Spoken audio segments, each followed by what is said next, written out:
Le pectoral du jugement. Exode 28, versets 15 à 30. Tu feras le pectoral du jugement, artistement travaillé. Tu le feras du même travail que l'éphod, tu le feras d'or, de fil bleu, pourpre et cramoisi, et de fin lin retors. Il sera carré et double. Sa longueur sera d'un empan et sa largeur d'un empan. Tu y enchâsseras une garniture de pierre, 4 rangées de pierres. Première rangée une sardoine, une topaze, une émeraude. Seconde rangée une escarboucle, un saphir, un diamant. Troisième rangée une opale, une agate, une améthyste. Quatrième rangée une chrysolite, un onyx, un jaspe. Ces pierres seront enchâssées dans leur monture d'or. Il y en aura 12. D'après les noms des fils d'Israël, elles seront gravées comme des cachets, chacune avec le nom de l'une des 12 tribus. Tu feras sur le pectoral des chaînettes d'or pur tressées en forme de cordon. Tu feras sur le pectoral 2 anneaux d'or et tu mettras ces 2 anneaux aux 2 extrémités du pectoral. Tu passeras les 2 cordons d'or dans les 2 anneaux aux 2 extrémités du pectoral et tu arrêteras par devant les bouts des 2 cordons aux 2 montures placées sur les épaulettes de l'éphod.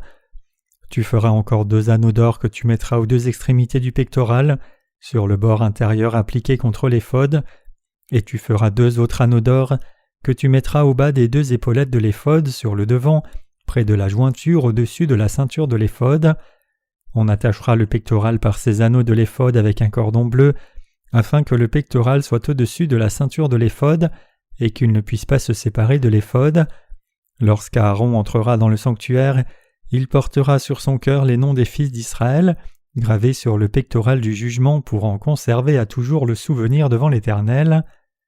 Tu joindras au pectoral de jugement l'Urim et le Thummim, et ils seront sur le cœur d'Aaron lorsqu'il se présentera devant l'Éternel. Ainsi Aaron portera constamment sur son cœur le jugement des enfants d'Israël lorsqu'il se présentera devant l'Éternel. Tournons maintenant notre attention vers le pectoral avec lequel le souverain sacrificateur jugeait le peuple d'Israël. Le passage ci-dessus nous dit que le pectoral de jugement était fait d'un double ouvrage, mesurant une longueur et largeur identiques. Cet ouvrage était fait artistiquement de fil d'or, bleu, pourpre et cramoisi, et de fin lin retors. Sur cet ouvrage, 12 pierres précieuses étaient placées, 3 sur chaque rangée, avec un total de 4 rangées. Dieu a dit à Moïse de mettre l'Urim et le Thummim dans le pectoral de jugement. L'Urim et le Thummim, ici, signifient respectivement lumière et perfection. Le standard de jugement du souverain sacrificateur. Comme nous le savons, tout jugement peut être rendu après avoir délibéré du cas avec les standards reliés aux lois et aux règlements.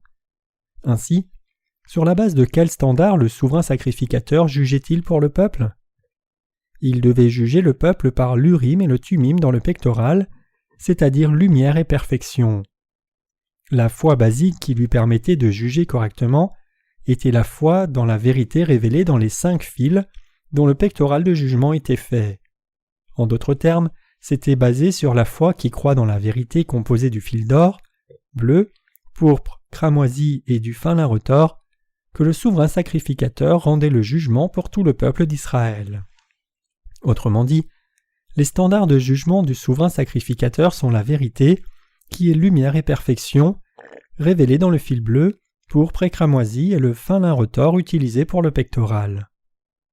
En croyant dans la vérité qui est révélée dans les 5 fils, le souverain sacrificateur pouvait prendre ses décisions autoritaires pour tout le peuple d'Israël, s'ils avaient raison ou tort spirituellement. Le pectoral était placé sur le cœur de chaque souverain sacrificateur, et l'Urim et le Thummim étaient placés à l'intérieur. Ceci implique que dans le cœur du souverain sacrificateur, la vérité de la lumière et de la perfection était si fermement établie qu'il pouvait toujours conduire le peuple d'Israël et juger si oui ou non leur foi était correcte, si oui ou non ils faisaient les sacrifices selon le système sacrificiel de Dieu, et si oui ou non ils suivaient ses commandements. Aujourd'hui, nous les sacrificateurs royaux de Dieu, devons aussi porter le même standard et juger les gens de ce temps. Nous devons arriver à la même conclusion que si les gens croient dans la vérité révélée dans les 5 fils, utilisés pour le pectoral, alors ils peuvent devenir la lumière du monde devant Dieu, et s'ils ne croient pas, alors ils doivent être condamnés. Certains peuvent ne pas être d'accord avec cette parole, disant qu'il peut y avoir plusieurs chemins vers un sommet. Les escaladeurs peuvent dire « Vous avez pris la voie la plus facile la dernière fois, mais je prendrai le chemin de l'Est, la côte la plus difficile pour conquérir cette montagne. » Certainement, quand il s'agit d'escalader une montagne, un tel chemin alternatif est possible. Cependant, quand il s'agit de notre domaine spirituel, il n'admet aucune dispute ou compromis. Le seul standard, c'est ce que Dieu a établi. Pour devenir la lumière du monde devant Dieu, nous n'avons pas plusieurs méthodes, mais il n'y a qu'un moyen. Ce moyen, c'est de connaître et croire la vérité brillante du salut, révélée dans le fil d'or bleu, pourpre et cramoisi et le fin lin retors, qui sont les matériaux du pectoral et de l'éphod, et ainsi recevoir la rémission de nos péchés et devenir les propres enfants de Dieu. Il n'y a pas d'autre moyen de devenir la lumière du monde que de croire que Dieu a expié tous nos péchés et nous a rendus justes par le fil bleu, pourpre et cramoisi. C'est seulement en croyant la vérité des matériaux utilisés pour les vêtements portés par les souverains sacrificateurs que les pécheurs peuvent devenir justes et les imparfaits peuvent devenir parfaits. De même, quand nous sommes jugés si nous sommes ou non sauvés devant Dieu, nous sommes jugés sur la base de la parole d'évangile de l'eau et de l'esprit, qui est devenue la lumière brillante de la vérité. Si nous voulons vraiment être jugés correctement devant Dieu, si nous devons aller au ciel ou en enfer, nous devons avoir cette foi qui connaît et croit les matériaux utilisés pour faire le pectoral du jugement. Pour voir les autres et être capable de discerner s'ils croient de tout cœur dans la vérité de l'eau et de l'esprit, nous devons d'abord avoir cru dans l'évangile de l'eau et de l'esprit nous-mêmes. Ce que nous devons réaliser, c'est que la vérité révélée dans le fil d'or, bleu, pourpre et cramoisi et le fin lin retors est précisément ce qui nous permet d'arriver au juste jugement sur la rémission des péchés, et c'est cette vérité qui rend témoignage au juste jugement. Pouvez-vous comprendre cela? Qui est alors le premier qui peut rendre le juste jugement sur la rémission des péchés aujourd'hui? C'est Jésus-Christ, le souverain sacrificateur éternel du ciel. Jésus-Christ a pris tous nos péchés en prenant les péchés de l'humanité sur son propre corps par son baptême, et en mourant à la croix et ressuscitant d'entre les morts, il nous a pour toujours délivrés des péchés du monde. Donc, quiconque croit en Jésus-Christ selon cette vérité peut devenir un sacrificateur royal et avoir le droit de juger les gens correctement. Maintenant, nous qui sommes nés de nouveau avons le devoir de juger ceux qui ne sont pas sauvés selon le standard donné par Dieu, l'évangile de l'eau et de l'esprit. Et nous devons remplir ce devoir fidèlement devant Jésus-Christ, le juge suprême. Il y a des gens qui n'aiment pas le verdict rendu par nous, sacrificateurs spirituels. Ils s'opposent à nous en disant « Vous n'êtes pas Dieu, vous n'êtes que des humains aussi faibles que moi, comment pouvez-vous déterminer si j'ai reçu la rémission des péchés ou non? Le juste jugement des pécheurs est rendu seulement par Dieu. Pour qui vous prenez-vous? Dieu seul sait cela. Êtes-vous Dieu? Pensez-vous que vous êtes meilleur que tous les autres? » Mais la raison pour laquelle les décisions des sacrificateurs spirituels sont sans défaut est qu'ils se sont vus confier un tel droit par le Seigneur. Quand les sacrificateurs de Dieu déterminent ce qui est juste ou pas, nous devons croire ce jugement car c'est le juste jugement. Comme ce sont les docteurs qui peuvent diagnostiquer les maladies de leurs patients, c'est aux sacrificateurs spirituels d'examiner les âmes et de déterminer si ce sont toujours des pécheurs ou s'ils sont devenus justes. C'est par la foi qui croit au fil bleu, pourpre et cramoisi et au fin lin retors que nous pouvons devenir ces sacrificateurs spirituels. Ces sacrificateurs spirituels sont ceux qui ont été remis de tous leurs péchés et qui ont reçu le Saint-Esprit de Dieu en croyant dans l'évangile de la vérité. Ceux qui sont ainsi devenus les sacrificateurs peuvent reconnaître les pécheurs des justes. Puisque nous avons reçu la rémission des péchés en entendant et croyant l'évangile révélé dans le fil bleu, pourpre et cramoisi, nous sommes maintenant capables de guérir les pécheurs et de les conduire à Christ. Vous devez le braver quand les gens défient votre sacerdoce. Les pécheurs, dans leur propre pensée, essayent aussi de réduire le pouvoir du juste jugement rendu par les justes. Ce qui est pire cependant, c'est que nous pourrions ne pas être convaincus de notre propre sacerdoce, même si nous sommes déjà nés de nouveau. Quand nous, qui sommes nés de nouveau, jugeons les autres, est-il possible de penser « Ne suis-je pas arrogant s'il se trouve? Ne suis-je pas dans l'erreur ici ?» Mais il n'y a rien de mal, car seuls ceux qui sont devenus les sacrificateurs de Dieu spirituellement peuvent rendre ce jugement spirituel correctement. Donc nous, qui sommes nés de nouveau, devons braver cela lorsque les pécheurs défient notre autorité de les juger. Jésus a donné un tel droit à ses disciples en disant « Si vous pardonnez les péchés, il leur sera pardonné, et si vous retenez les péchés, il leur sera retenu. » Jean 20, verset 23. Ceux qui sont devenus des sacrificateurs spirituels peuvent conduire les autres avec l'Évangile qui leur a permis de recevoir la rémission des péchés. De par le monde, il y a beaucoup de saints qui ont reçu la rémission des péchés par notre littérature chrétienne. Avec cette rémission des péchés, Dieu leur a donné la puissance du Saint-Esprit pour qu'ils puissent aussi discerner spirituellement si les autres ont reçu la rémission des péchés ou non. Ceux qui savent et croient ce que le fil d'or, bleu, pourpre et cramoisi et le fin lin retors disent sont ceux qui ont le pouvoir de juger les autres par la foi. À travers ces sacrificateurs, Dieu a sauvé les gens de leurs péchés et de la condamnation. C'est en croyant l'évangile de l'eau et de l'esprit que nous sommes devenus les enfants de Dieu spirituellement. Après être devenus les enfants de Dieu, nous sommes devenus les sacrificateurs spirituels, et donc nous avons le droit de juger ceux qui ont la rémission des péchés ou ne l'ont pas.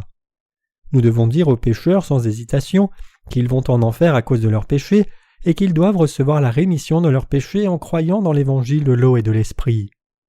Nous devons aussi juger les autres croyants qui sont déjà nés de nouveau d'eau et d'esprit pour les conduire sur la bonne voie. Vous ne devez pas penser que c'est mal pour nous qui sommes devenus les sacrificateurs spirituels de juger les pécheurs qui n'ont pas encore la rémission de leurs péchés. Vous ne devez pas penser, en d'autres termes, qu'il est arrogant de discerner ces gens comme des pécheurs.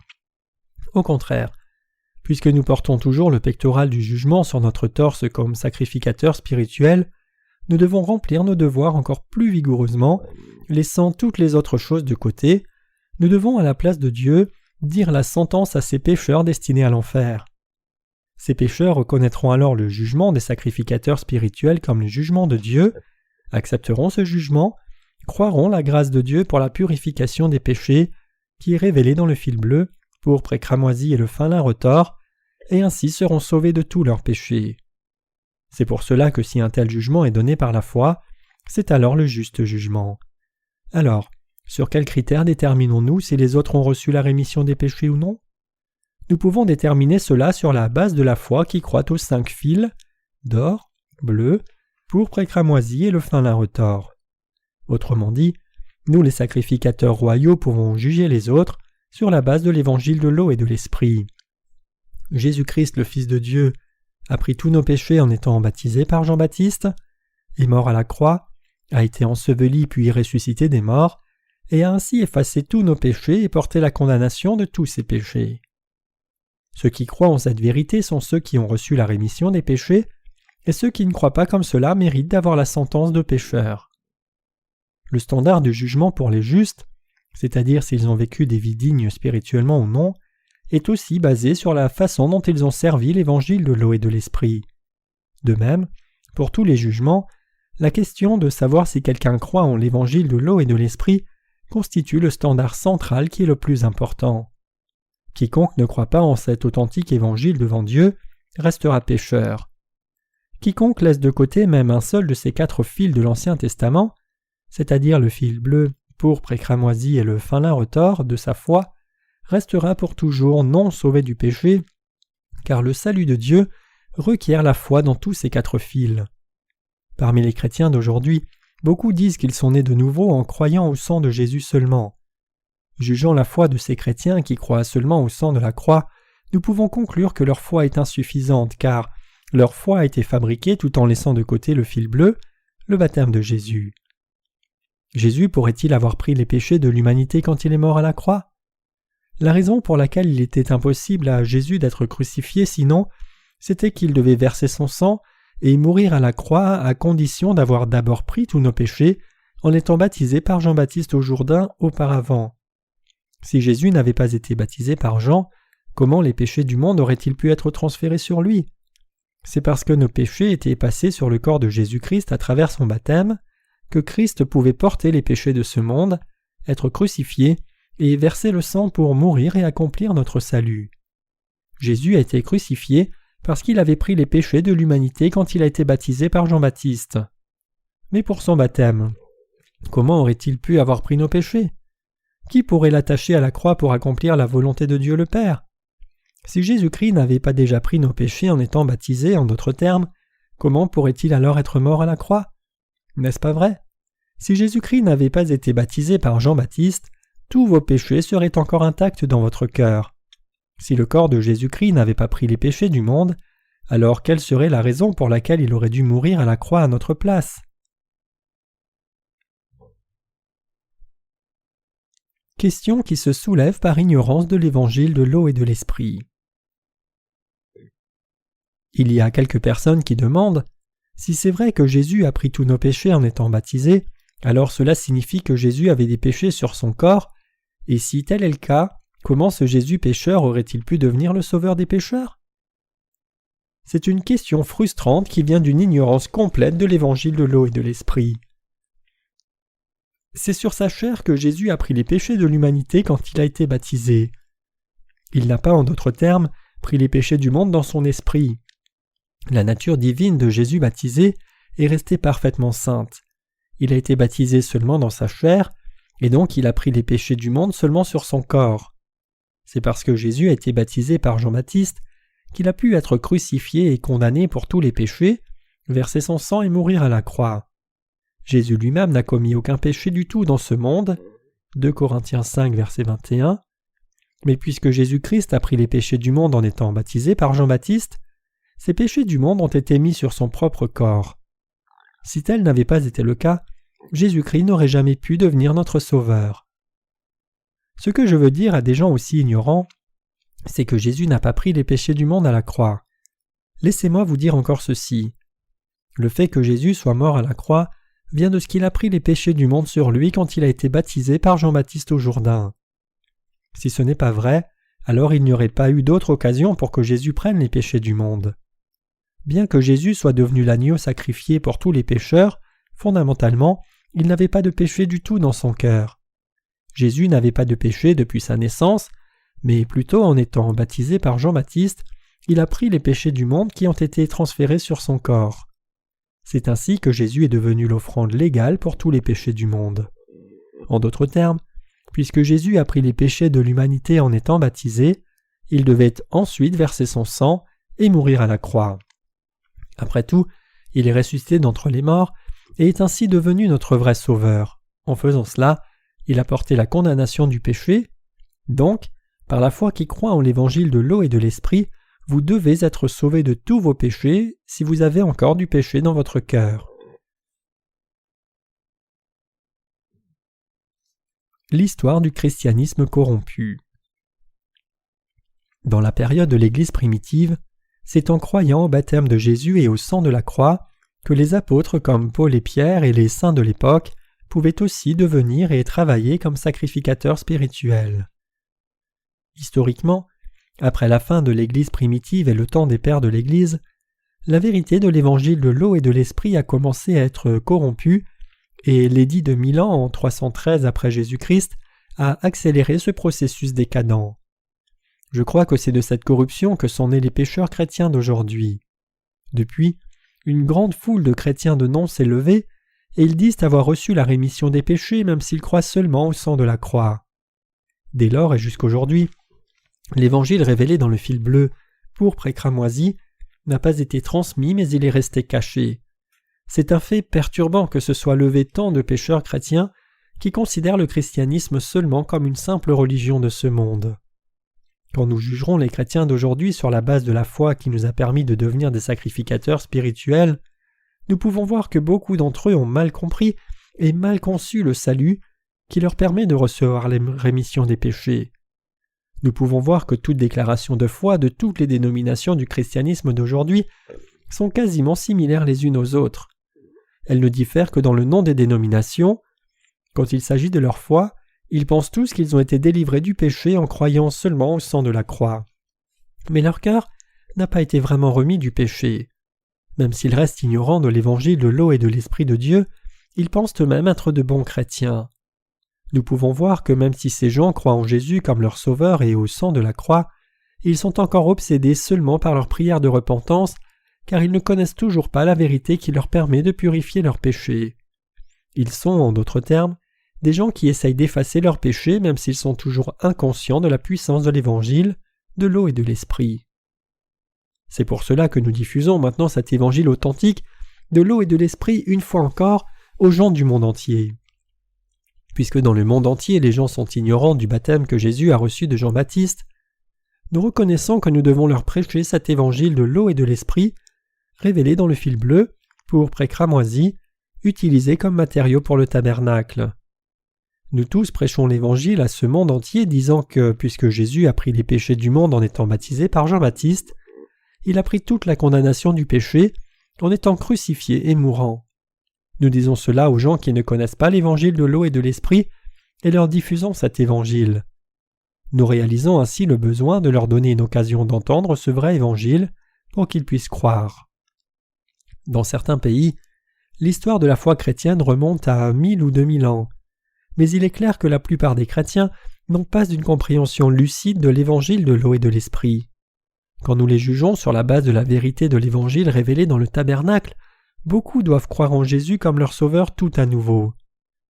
Ce que j'essaye de dire, c'est qu'indépendamment du temps écoulé depuis qu'ils croient en Jésus, s'ils n'ont pas encore reçu la rémission des péchés, nous devons les conduire à croire en Jésus correctement. Nous devons enseigner l'Évangile de l'eau et de l'Esprit avec urgence. L'apôtre Paul avait aussi la même pensée que nous en disant « Car si je prêche l'Évangile, je n'ai pas de quoi me vanter, car c'est une nécessité pour moi. En effet, malheur à moi si je ne prêche pas l'Évangile. » 1 Corinthiens 9, verset 16. Jésus-Christ est Dieu, qui est venu dans un corps humain pour sauver tous les pécheurs. Certaines personnes, bien qu'elles croient que Jésus est le Fils de Dieu et leur Sauveur, ne croient pas que Jésus est Dieu. Ils ne croient pas au ministère du fil pourpre de Christ. Ces gens sont détruits, car dans leur cœur ils n'ont pas la foi qui croit dans la vérité entière, révélée dans le fil bleu, pourpre et cramoisi, et le fin lin retors, et n'ont donc pas reçu la rémission des péchés. Ceux qui ne croient pas vraiment dans leur cœur que le Seigneur a expié tous leurs péchés n'ont pas le Saint-Esprit dans leur cœur, parce qu'ils n'ont pas la parole qui rend témoignage de la purification de leurs péchés. Quand nous appelons Jésus notre Seigneur, le mot Seigneur ici signifie le Maître, signifiant que nous croyons que Jésus est Dieu lui-même. Ce Fils de Dieu est aussi le vrai Dieu. Pour expliquer cela, j'utilise souvent la métaphore suivante. Quand les humains conçoivent, ils donnent naissance à un autre humain. Quand les chiens conçoivent, ils font des chiots, les oiseaux font des oiseaux. En d'autres termes, tout comme il y a différents genres et espèces, Dieu le Père a donné naissance à un seul Fils, et il est aussi Dieu. Psaume 2, verset 7. Il est effectivement égal à Dieu, lui-même dans son essence, Philippiens 2, verset 6, mais il s'est dépouillé lui-même et est devenu comme nous humains. Pour nous sauver du péché, il est venu sur la terre, a été baptisé, est mort à la croix, ressuscité d'entre les morts, et, comme notre Sauveur, nous a ainsi donné la vraie foi du salut. Cependant, il y a aussi beaucoup de gens qui nient que Jésus soit Dieu. Dans des écoles, ils enseignent publiquement que Jésus est l'un des 4 sages qui est apparu dans le temps. Une telle notion est même venue des pères de l'Église. Même s'ils ont entendu le vrai évangile de leurs prédécesseurs dans la foi, certains avaient une telle foi qu'ils ont fait la confession de foi en faisant face aux martyrs, mais d'autres ont renié la divinité de Jésus. Certains pères de l'Église ont écrit des œuvres littéraires supposant que Jésus est le Fils de Dieu mais pas Dieu lui-même. Récemment, beaucoup de théologiens ont commencé à soutenir le pluralisme religieux. Ils disent que les gens peuvent être sauvés du péché et entrer au ciel, même s'ils croient dans des religions différentes du christianisme. Le catholicisme est le premier à avoir fait un tel décret publiquement. La raison pour laquelle ces chrétiens de nom soutiennent ce genre de point de vue est qu'ils ne croient eux-mêmes pas que Jésus soit Dieu lui-même et le Créateur. Ils veulent croire en lui comme la parole le dit, mais ils ne peuvent pas construire leur foi sur ces faux enseignements. Ce sont des insensés qui ont bâti leur maison sur le sable. Matthieu 7, verset 26. Ils aiment tout apprendre des autres religions. Par exemple, certaines églises occidentales pratiquent des programmes de méditation bouddhiste une fois par semaine. D'un point de vue humaniste, un tel programme semble beau et progressif, mais quiconque ne croit pas que Jésus est Dieu lui-même ne peut pas être sauvé du péché. Qu'en est-il de vous? Que croyez-vous? Genèse 1, versets 1 à 3 dit « Au commencement, Dieu créa les cieux et la terre. La terre était informe et vide, et les ténèbres étaient à la surface de l'abîme. Et l'Esprit de Dieu se mouvait au-dessus des eaux. Puis Dieu dit « Que la lumière soit, et la lumière fut. » Dieu créa les cieux et la terre par sa parole au commencement. La parole a existé depuis le commencement, et cette parole c'est Dieu lui-même. Donc, le monde a été fait par Jésus-Christ, l'incarnation de la parole. 1 Jean 1 verset 1, Jean 1 verset 10. Cela signifie que Jésus-Christ n'est autre que Dieu lui-même, Dieu la parole. Jésus-Christ est le Créateur qui a fait cet univers et le Sauveur qui est venu sur la terre pour nous sauver. C'est correct pour nous de croire que c'est Jésus-Christ qui est Dieu lui-même, qu'il a abandonné le trône de la gloire du ciel pour venir personnellement sur la terre dans la chair d'un homme. À travers ses serviteurs, Dieu lui-même a prophétisé sur la venue du Messie et, selon ses prophéties, le Sauveur a été conçu dans le corps de la Vierge Marie et s'est incarné dans la chair d'un homme. C'est-à-dire que celui qui a été conçu puis est né par un corps humain, c'est Dieu lui-même. Et quand il a eu 30 ans, comme souverain sacrificateur du ciel, il a pris tous nos péchés et les péchés de l'humanité entière sur son propre corps en étant baptisé. Il est ensuite mort à la croix, ressuscité d'entre les morts, et nous a ainsi sauvés parfaitement de tous nos péchés. Jésus, en d'autres termes, est devenu notre vrai et éternel Sauveur. Dans son essence fondamentale, Jésus est Dieu lui-même qui est égal à Dieu le Père. Pour nous, ce Jésus qui est fondamentalement égal à Dieu le Père est le même Dieu.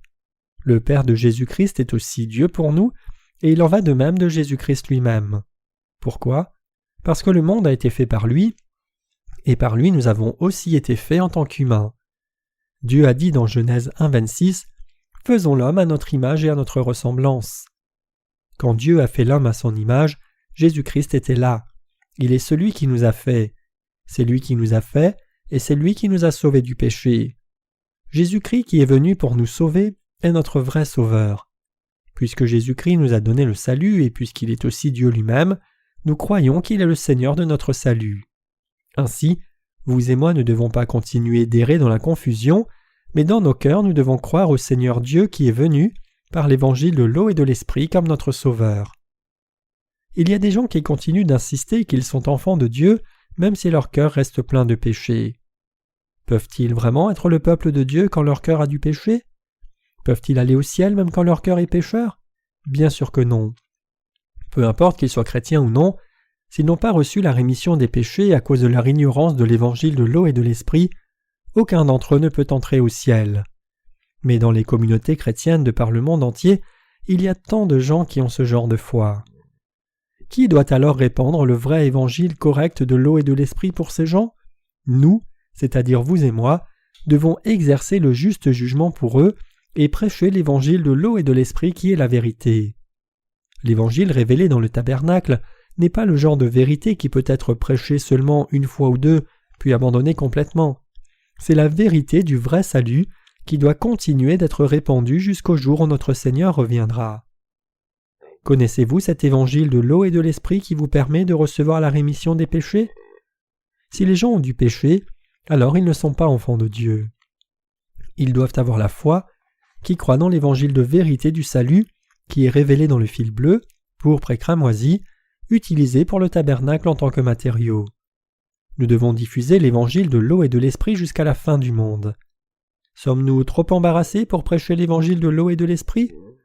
Dans l'ancien temps, quand Dieu disait à ses serviteurs « Allez et continuez de prophétiser », ils continuaient de le faire, et quand Dieu a dit à Ésaïe « Va et prophétise nu », il est sorti et a prophétisé nu, Ésaïe 20, versets 2 à 5.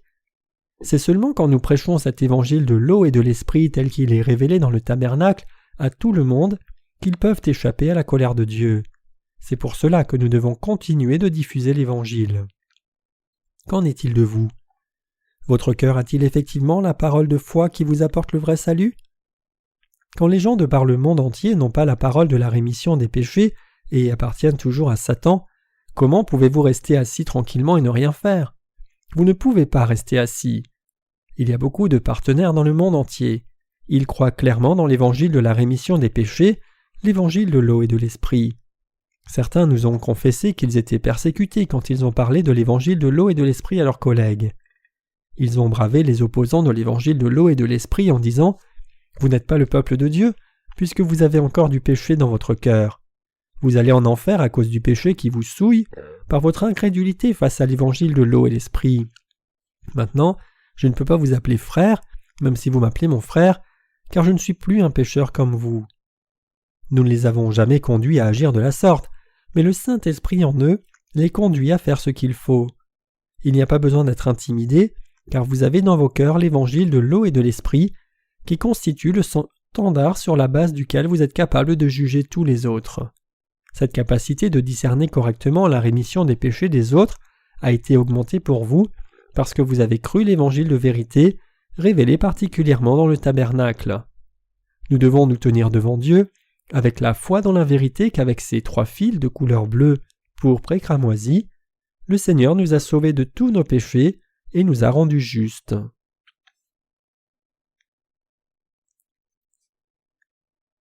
Utilisons la bonne règle de mesure du salut.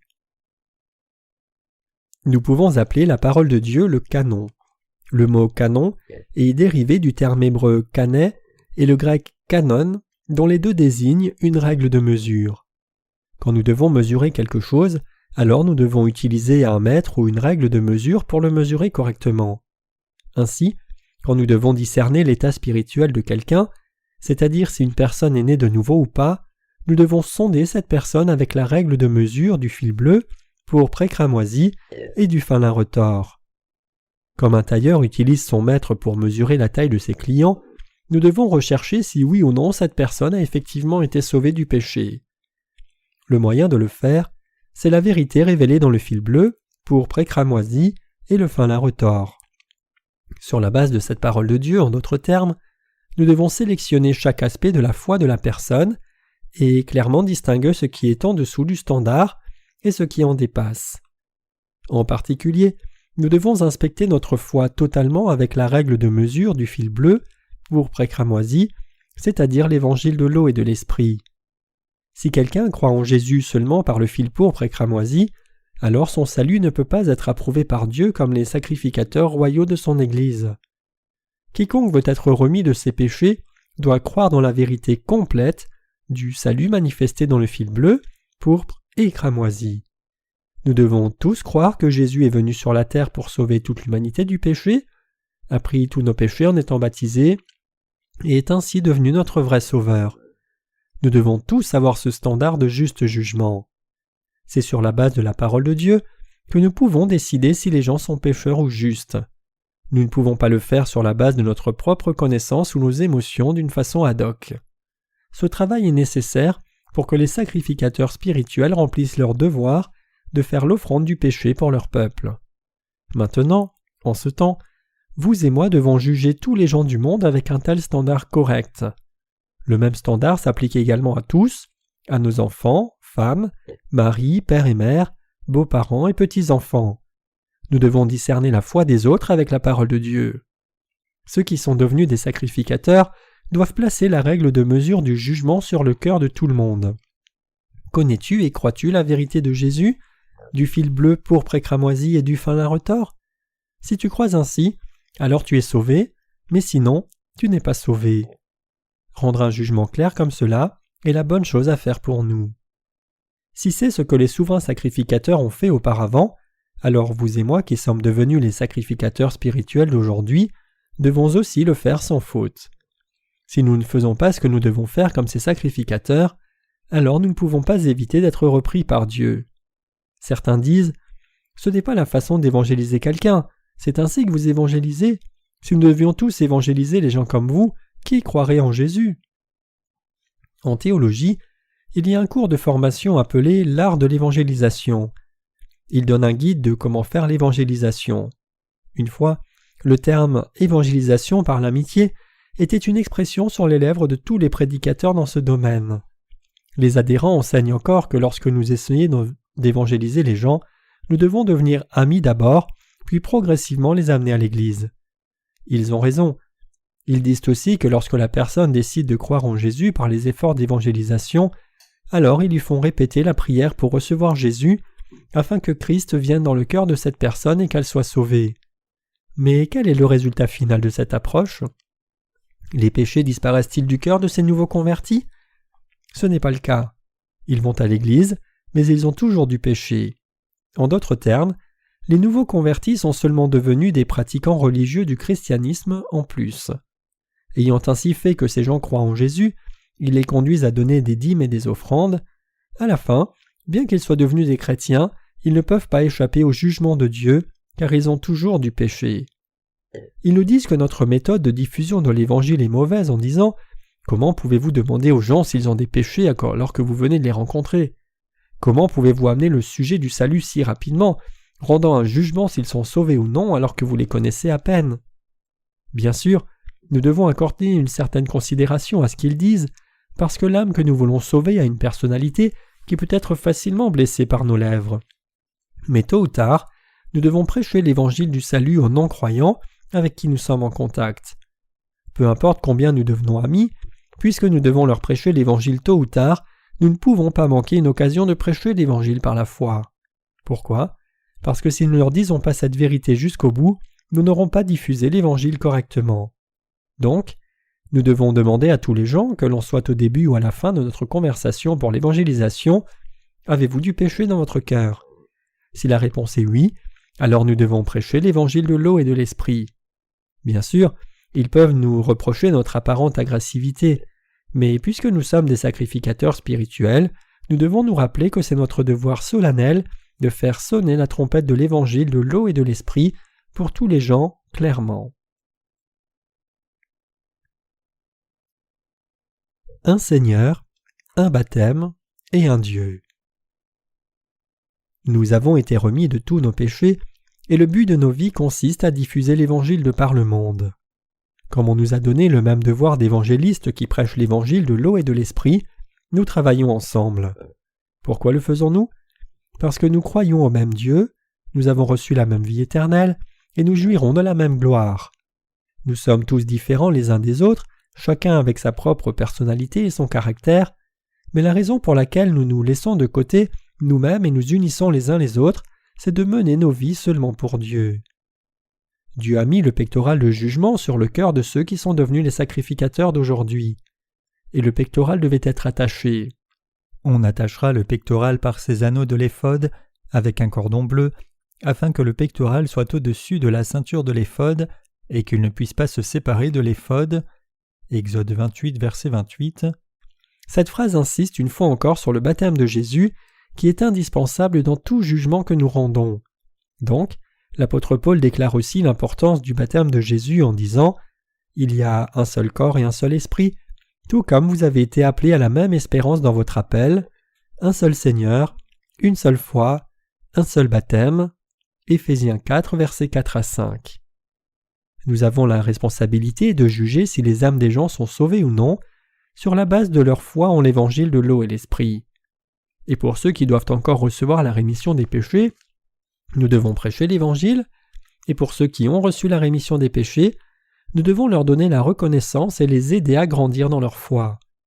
Quand nous avons été remis du péché, il est bon de mettre le pectoral du jugement spirituellement ou non. Autrement dit, est-il correct d'éviter le jugement juste du salut envers quelqu'un? Ce n'est pas bien. Nous devons diffuser l'Évangile de l'eau et de l'esprit de par le monde tout entier, à ceux qui n'ont pas encore été sauvés maintenant. Alors, sommes-nous parfaits dans notre chair? Quand nous jugeons les pécheurs, ce ne sont pas leurs actes que nous jugeons. Plutôt, c'est avec la lumière de ce vrai évangile et la justice de Dieu que nous les discernons. Quelle est la vraie lumière pour eux? Devenir enfants de Dieu en croyant dans l'évangile de l'eau et de l'esprit, c'est la lumière pour eux. Les enfants de Dieu sont la lumière de ce monde. Cela signifie-t-il alors que ceux qui ont été pleinement remis de leurs péchés sont parfaits dans leurs actes? Dans leur cœur, bien sûr, ils sont parfaits, mais dans leur chair, ils sont complètement insuffisants. Dans notre chair, nous sommes égoïstes, méchants, insuffisants et faibles, mais devant Dieu, nous sommes son peuple parfait. Ceux dont les actes sont insuffisants, mais qui croient dans l'évangile de l'eau et de l'esprit, sont-ils enfants de Dieu ou non? Nous qui croyons dans l'évangile de l'eau et de l'esprit, sommes les enfants de Dieu dont le salut est parfait spirituellement. En d'autres termes, Ce ne sont pas les actes de ceux qui ont reçu la rémission des péchés en croyant au fil bleu, pourpre et cramoisi qui sont parfaits, mais c'est leur salut qui est parfait. Puisque notre foi qui nous a sauvés est saine, nous pouvons communier les uns avec les autres dans la grâce de Dieu. Et puisque nous prenons notre décision avec la vérité exacte du fil bleu, pourpre et cramoisi, notre foi et notre jugement ne sont jamais corrompus. Dieu nous a dit de placer ce standard de jugement sur le cœur des sacrificateurs tout le temps. Nous devons tenir tous les gens de ce monde dans nos cœurs. Nous devons tenir leur âme, prier pour eux et vraiment leur diffuser l'évangile de l'eau et de l'esprit. C'est pour cela que nous devons toujours avoir le pectoral du jugement dans nos cœurs. Aujourd'hui et demain, nous devons juger tous les pécheurs comme pécheurs, afin de prêcher l'évangile de l'eau et de l'esprit. C'est mon désir sincère que cette vérité de la foi se trouve dans vos cœurs. Si cette vérité est dans vos cœurs, cela signifie que le droit de juger vous a été entièrement donné. Croyez en cette parole de vérité, exercez votre jugement toujours sur la base de la parole de Dieu de cette façon, et en tout temps, croyez et diffusez l'évangile de l'eau et de l'esprit de tout votre cœur. Chaque jour, je me rappelle de ce pectoral de jugement dans mon cœur, je juge de tout devant Dieu, et je continue de diffuser l'Évangile. La répétition, en fait, est un moyen extrêmement efficace de diffuser l'Évangile. Combien nous sommes oublieux! Les pédagogues insistent que l'éducation par la répétition est le moyen le plus traditionnel et efficace de l'éducation. Une linguiste a affirmé qu'un bébé peut prononcer un mot correctement en répétant le mot encore et encore 1000 fois. De même, quand nous diffusons continuellement et répétitivement la parole de vérité de l'eau et de l'esprit, elle se grave dans nos cœurs. J'ai écrit cette vérité de l'Évangile encore et encore pour que lorsque les gens lisent nos livres, ils aient une claire compréhension de la vérité du fil bleu, pourpre et cramoisi et du fin lin retors, et qu'ils croient. C'est pour cela que nous continuons de prêcher cette vérité de l'Évangile. Frères et sœurs, nous les saints devons confesser notre foi les uns aux autres. Quand nous confessons notre foi et partageons la grâce de Dieu les uns avec les autres, nos cœurs peuvent vraiment communier ensemble et toute connaissance erronée ou méprise que nous pourrions avoir eue peut être corrigée ou rectifiée. Et c'est par cela que nous pouvons grandir spirituellement. Alors que notre foi grandit, nos vies de foi vont aussi de l'avant. Combien de fois avons-nous mal pensé? Combien de notre connaissance passée était fausse? Et combien n'était que théorie en réalité? Toutes les croyances que nous avions, avant de connaître l'évangile de l'eau et de l'esprit, étaient seulement théoriques. L'apôtre Paul dit que quiconque prêche un autre évangile que l'évangile qu'il a prêché soit maudit. Galates 1, verset 9. Paul dit aussi qu'il considérait que tout ce qu'il connaissait en dehors de la vérité de Dieu n'était que déchets. Cependant, dans le christianisme aujourd'hui, ceux qui se vantent seulement de leur propre connaissance religieuse de déchets deviennent puissants. Puisque nous qui avons été sauvés par le fil bleu, pourpre et cramoisi et le fin lin retors, communions les uns avec les autres, nous pouvons nous unir avec nos cœurs. Et nous n'avons pas honte de cet évangile de l'eau et de l'esprit, car cette vérité nous a délivrés de la punition éternelle de l'enfer. Plutôt, nous ne pouvons que prêcher cette vérité de l'évangile, qui est cachée dans le fil bleu, pourpre et cramoisi, jusqu'à la fin du monde, sans hésitation. Cette mission, c'est ce que nous devons faire d'urgence. Quand j'ai réalisé pour la première fois que cet évangile de l'eau et de l'esprit est la seule vérité, j'ai été grandement choqué. Ah, c'est cela et je ne le savais pas jusqu'à maintenant. Les chrétiens de par le monde savent-ils cela? Les théologiens en parlent-ils? Je souhaitais qu'il y ait quelqu'un parmi les théologiens qui connaissent et parlent de cette vérité. Donc, j'ai recherché dans toutes les branches théologiques du christianisme, autant que j'ai pu, pour voir s'il y avait une moindre trace de l'évangile de l'eau et de l'esprit, mais c'était en vain. Donc la première prière que j'ai faite après avoir réalisé cette vérité de l'évangile était « Seigneur, je crois en cet évangile de l'eau et l'esprit. Je crois que tu as pris tous mes péchés en étant baptisé, que tu es mort à la croix, ressuscité d'entre les morts, et que tu m'as sauvé maintenant. Mais Seigneur, tous les gens du monde entier ne connaissent pas encore cette vérité. Permets-moi de diffuser cette vérité dans le monde entier. Permets-moi de prêcher ton évangile d'origine tel qu'il est. » C'est une bénédiction merveilleuse que je vous ai rencontrée, mes chers ouvriers. Il est bien meilleur de rencontrer quelques chercheurs de la vérité qui cherchent Dieu, de prêcher la vérité du fil bleu, pourpre et cramoisi et du fin lin retors, et de croire en lui et le servir ensemble comme cela, que de rencontrer et enseigner 1000 personnes qui n'écoutent ni n'obéissent à la parole de Dieu. Je suis si reconnaissant à Dieu de ce que vous croyez tous en sa parole. Vraiment, peu dans ce monde sont aussi heureux que vous et moi. Qui dans ce monde a autant d'authentiques frères et sœurs que nous? Toutes ces choses sont vraiment venues du Dieu de vérité. Quand Dieu nous a donné ces bénédictions précieuses, quand Dieu nous a donné ce salut précieux, et quand Dieu nous a confié ce précieux sacerdoce, comment pourrions-nous ne pas travailler pour son évangile, comment ne pas juger les pécheurs, et comment pourrions-nous ne pas diffuser l'évangile de l'eau et de l'esprit? Quand nous diffusons cet évangile, comment pourrions-nous ne pas séparer ceux qui ont reçu la rémission des péchés de ceux qui ne l'ont pas reçu? Comme Dieu a séparé la lumière des ténèbres quand il a créé les cieux et la terre, nous séparons aussi les pécheurs des justes clairement.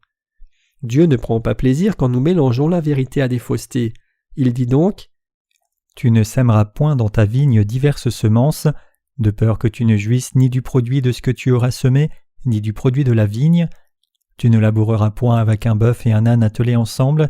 Tu ne porteras point un vêtement tissé de diverses espèces de fils, de laine et de lin réunis ensemble. » Deutéronome 22, versets 9 à 11. C'est pour cela que nous devons séparer les pécheurs et rendre leur jugement clairement. Maintenant, il est temps que ceux qui ont entendu la parole de Dieu croient la vérité même si cela ne correspond pas à leurs préférences. Ceux qui croient la parole de Dieu deviennent la lumière du monde dans sa grâce, mais ceux qui ne croient pas ne peuvent échapper aux ténèbres. C'est parce que nous croyons dans l'évangile de l'eau et de l'esprit que nous sommes devenus les Urim et Thummim, c'est-à-dire lumière et perfection. Nous sommes devenus ceux qui avons été pleinement sauvés du péché en Dieu.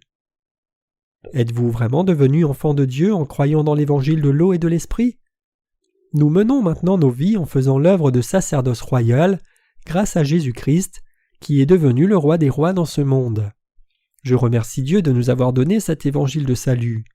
Je prie que Dieu nous permette de remplir avec succès nos devoirs de sacerdoce royal alors que nous restons sur cette terre. Alléluia, je loue notre Dieu pour toujours.